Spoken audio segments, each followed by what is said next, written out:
خب خیلی این نکات یخچال رو نمیدونن. 1. اگه یخچالت هی آب جمع میکنه یا یخ میزنه یعنی سوراخ تخلیه‌اش گرفته.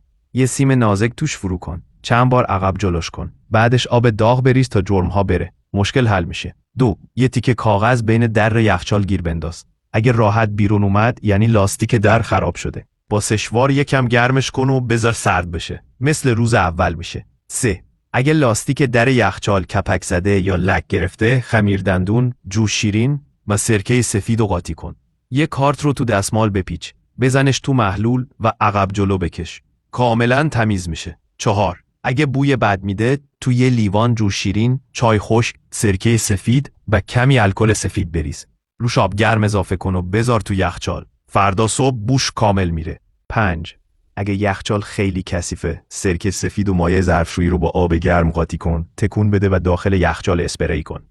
بعد با دستمال پاک کن، مثل نو میشه. 6. تنظیم درست ترموستات. زمستون درجه 5 تا 6، بهار و پاییز درجه 4، تابستون درجه 1 تا 2.